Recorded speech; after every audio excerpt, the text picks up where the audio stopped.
ದಕ್ಷಿಣ ಭಾರತ ದಲಿತ education ಸೊಸೈಟಿಯ Siddharth ಕಿವುಡ ಹಾಗೂ ಮೂಕ ಬಾಲಕ ಬಾಲಕಿಯರ ವಸತಿಯುತ ಪ್ರಾಥಮಿಕ ಮತ್ತು ಪ್ರೌಢಶಾಲೆಯಲ್ಲಿ ಶಾಲಾ ವಾರ್ಷಿಕೋತ್ಸವ ಹಾಗೂ ಬೀಳ್ಕೊಡುಗೆ ಸಮಾರಂಭ ಆಯೋಜನೆ ಮಾಡಲಾಗಿತ್ತು. ನಗರದ ಗುಲ್ಬರ್ಗಾ ವಿಶ್ವವಿದ್ಯಾಲಯದ ಬಳಿ ಆಯೋಜನೆ ಮಾಡಲಾಗಿದ್ದ ಸಮಾರಂಭವನ್ನು ಕಲಬುರಗಿ ಮಹಾನಗರ ಪಾಲಿಕೆಯ ಮೇಯರ್ ಯಲ್ಲಪ್ಪ ನಾಯ್ಕೋಡಿ ಹಾಗೂ ಗಣ್ಯರು ದೀಪ ಬೆಳಗಿಸುವ ಮೂಲಕ ಉದ್ಘಾಟಿಸಿದರು.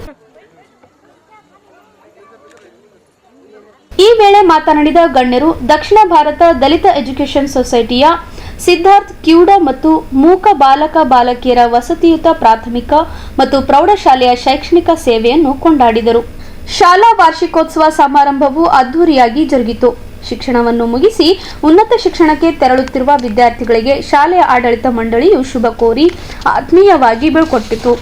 ಸಮಾರಂಭದ ಅಧ್ಯಕ್ಷತೆಯನ್ನು ದಕ್ಷಿಣ ಭಾರತ ದಲಿತ ಎಜುಕೇಷನ್ ಸೊಸೈಟಿಯ ಅಧ್ಯಕ್ಷರಾದ ಚಂದ್ರಿಕಾ ಪರಮೇಶ್ವರ್ ಅವರು ವಹಿಸಿಕೊಂಡಿದ್ದರು. ಕ್ಷೇತ್ರ ಸಮನ್ವಯಾಧಿಕಾರಿಗಳಾದ ಡಾಕ್ಟರ್ ಪ್ರಕಾಶ್ ರಾಠೋಡ್, ಕ್ಷೇತ್ರ ಶಿಕ್ಷಣಾಧಿಕಾರಿಗಳಾದ ಶರಣಪ್ಪ ಸಾಳೇರ್, ಅಪ್ಪ ಸಾಹೇಬ್ ಪಾಟೀಲ್, ಮಹಾನಂದ, ಮಾಲಾ ಕಣ್ಣಿ ಸೇರಿದಂತೆ ಅನೇಕರು ಭಾಗವಹಿಸಿದ್ದರು. ನಾವು ಅನೇಕ ಸಭೆಗಳಲ್ಲಿ ಭಾಗವಹಿಸಿದ್ದೀವಿ, ಅನೇಕ ಸಮಾರಂಭಗಳಲ್ಲಿ ಸಹಿತ ನಾವು ಭಾಗವಹಿಸಿದ್ದೀವಿ. ಆದರೆ ಇದೊಂದು ಸಭೆ ಮತ್ತು ಸಮಾರಂಭ ಬಹಳ ಅಪರೂಪದಲ್ಲಿ ಅಪರೂಪ. ಏಕೆಂದರೆ ನಾವೆಲ್ಲರೂ ದೇವರು ಇದ್ದಾನೆ ಅಂಥೇಳಿ ನಂಬಿ ನಾವು ಬಂದಂಥ ಜನ. ಆದರೆ ಸಾಕ್ಷಾತ್ ದೇವರು ಎಲ್ಲಿದ್ದಾನಂತಂದರೆ ಈ ಮುದ್ದು ಮಕ್ಕಳ ಒಂದು ಮುಖದಲ್ಲಿ ದೇವರಿದ್ದಾನೆ ಅಂಥೇಳಿ ನಾನು ಕಂಡಿದ್ದೇನೆ. ಏಕೆಂದರೆ ದೇವರು ಪ್ರತಿಯೊಬ್ಬರಿಗೂ ಎಲ್ಲಾನು ಕೊಟ್ಟು ಸಹಿತ ಈ ಮುದ್ದು ಮಕ್ಕಳಿಗೆ ಕಿವಿ ಮತ್ತು ಬಾಯಿ ಕೊಟ್ಟಿಲ್ಲ. ಆ ಇಲ್ಲದಂತ ಕಿವಿ ಮತ್ತು ಬಾಯಿ ಇಲ್ಲದಂತ ಮಕ್ಕಳಲ್ಲಿ ಸಾಕ್ಷಾತ್ ಪರಮಾತ್ಮನೇ ನೆಲೆಸಿದ್ದಾನೆ ಅಂತ ಹೇಳಿ ನಾನು ತಿಳ್ಕೊಂಡಿದ್ದೇನೆ. ಏಕೆಂದ್ರೆ ಅವರ ಮುಖ ನೋಡಿದ್ರೆ ಹೀಗ ಅನಿಸುತ್ತಕ್ಕೆ ಏನಪ್ಪ ದೇವ್ರು ಎಲ್ಲ ಕೊಟ್ಟಿದ್ದಾನ, ಅವ್ರಿಗೆ ಇದು ಯಾಕೆ ಕೊಡಬಾರ್ದಿತ್ತು ಅಂತಂದ್ರೂ ಸಹಿತ ಮಕ್ಕಳಲ್ಲಿ ಸಾಕ್ಷಾತ್ ಪರಮಾತ್ಮನೇ ನೆಲೆಸಿ ಅವರಿಗೆ ಈ ಜೀವನದಲ್ಲಿ ಒಂದು ಒಳ್ಳೆಯ ವಿದ್ಯಾಭ್ಯಾಸ ಮತ್ತು ಒಳ್ಳೆಯ ಒಂದು ಸಂಸ್ಕೃತಿ ಕೊಡ್ಲಿ ಮತ್ತು ಈ ಮಕ್ಕಳು ಉನ್ನತ ಸ್ಥಾನಕ್ಕೆ ಇರಲಿ. ಮತ್ತು ಈ ಶಾಲೆಯ ಎಲ್ಲಾ ಶಿಕ್ಷಕ ವೃಂದದವರು ಈಗಾಗಲೇ ನಾವು ಒಂದು ಕವನದ ಮುಖಾಂತರ ನಾವು ಕೇಳಿದೀವಿ.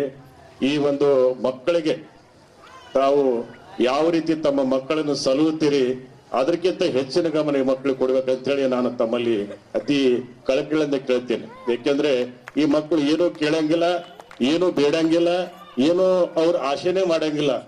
ಅವ್ರ ಜೀವನದಲ್ಲಿ ಏನಾದ್ರೂ ಕಲಿಬೇಕು, ಏನಾದ್ರೂ ಮಾಡಬೇಕು, ಸಾಧನೆ ಮಾಡ್ಬೇಕಂತ ಬಂದಂತ ಮಕ್ಕಳು. ಇವರನ್ನು ತಾವು ಯಾವ ರೀತಿ ಬೆಳೆಸ್ತೀರಿ, ಯಾವ ರೀತಿ ಶಿಕ್ಷಣ ಕೊಡ್ತೀರಿ, ಇದು ಬಹಳ ದೊಡ್ಡ ಸಾಧನೆ. ಮತ್ತು ಮುಂದಿನ ದಿನಗಳಲ್ಲಿ ತಮಗೆ ಒಳ್ಳೆಯ ಒಂದು ದೇವರ ಒಂದು ಆಶೀರ್ವಾದ ಮಾಡ್ತಾನಂತ ಹೇಳಿ ನಾನು ತಿಳಿದಿದೆ. ಯಾಕೆಂದ್ರೆ ಎಲ್ಲರಿಗೂ ಕಲಿಸುವುದು ಬೇರೆ, ಇಂಥ ಮಕ್ಕಳಿಗೆ ಶಿಕ್ಷಣ ಕೊಡುವುದು ಬಹಳ ಒಂದು ಕಷ್ಟದ ಕೆಲಸ. ಏಕೆಂದ್ರೆ ಈ ಮಕ್ಕಳು ಕಿವಿ ಸಹಿತ ಕೇಳಿಸೋದಿಲ್ಲ, ಆಡ್ಲಿಕ್ಕೆ ಮಾತು ಬರೋದಿಲ್ಲ. ಇಂಥವ್ರನ್ನು ತಾವು ಒಂದು ಶಿಕ್ಷಣ ಕೊಟ್ಟು ಅವರನ್ನು ಒಳ್ಳೆಯ ವಿದ್ಯಾವಂತರಾಗಿ ಮಾಡಿದ್ರೆ ತಮ್ಮ ಶಾಲೆಗೆ ಹೆಚ್ಚಿನ ಒಂದು ಕೀರ್ತಿ ಬರುತ್ತದೆ ಮತ್ತು ಈ ಶಾಲೆ ಇನ್ನೂ ಹೆಚ್ಚಿನ ಉನ್ನತ ಮಟ್ಟದಲ್ಲಿ ಇಂಥ ಮಕ್ಕಳಿಗೆ ಶಿಕ್ಷಣ ಒದಗಿಸಲಿ, ಇಂಥ ಮಕ್ಕಳಿಗೆ ಸೇವೆ ಸಲ್ಲಿಸಲಿ ಅಂತ ಹೇಳಿ ನಾನು ಭಾವಿಸುತ್ತಾ, ಇದೇ ರೀತಿ ಮುಂದಿನ ದಿನಗಳು ಸಹಿತ ಇದು ಈಗಾಗಲೇ ಮಹಾನಗರ ಪಾಲಿಕೆ ವ್ಯಾಪ್ತಿಯಲ್ಲಿ ಬರ್ತಕ್ಕಂಥ ಒಂದು ಪ್ರದೇಶ ಆಗ್ತಾ ಇದೆ. ಏಕೆಂದ್ರೆ ನಾವು 2 ಕಿಲೋಮೀಟರ್ ಸರೌಂಡಿಂಗ್ ಏರಿಯಾ ಮಹಾನಗರ ಪಾಲಿಕೆಯಲ್ಲಿ ತೆಗೆದುಕೊಳ್ತಾ ಇದ್ದೀವಿ. ಒಂದು ವೇಳೆ ಮಹಾನಗರ ಪಾಲಿಕೆ ವ್ಯಾಪ್ತಿಯಲ್ಲಿ ಬಂದ ನಂತರ ನಮ್ಮ ಪಾಲಿಕೆಯಿಂದ ಏನೆಲ್ಲ ಸೌಲಭ್ಯಗಳು ಸಿಗಬೇಕು, ಈ ಮುಂಚೆನೂ ಸಹಿತ ಬರದೇ ಇದ್ರು ಸಹಿತ ನಾವು ಕೆಲವು ವ್ಯವಸ್ಥೆ ಮೊದಲು ಮಾಡಿಸಿದ್ದೀವಿ.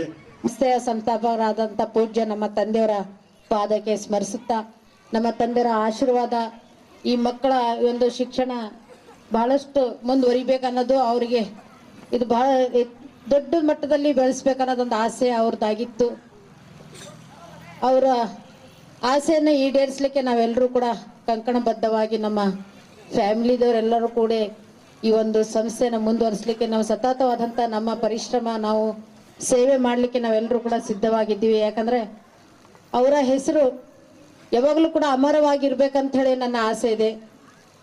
ಈ ಒಂದು ಸಂಸ್ಥೆಯ ಮುಖಾಂತರ ಎಲ್ಲರ ಬಾಯಲ್ಲೂ ಕೂಡ ಇವತ್ತು ನಮ್ಮ ತಂದೆಯವರ ಹೆಸರನ್ನು ಕೇಳಿ ನನಗೆ ಬಹಳ ಸಂತೋಷ ಅನಿಸ್ತದ.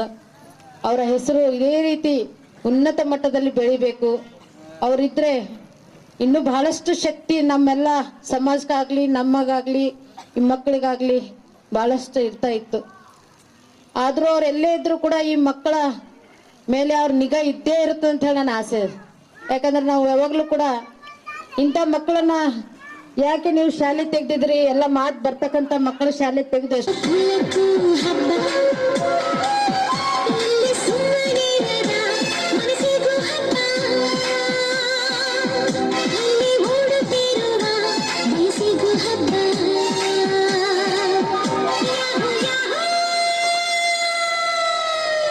ಇಂದು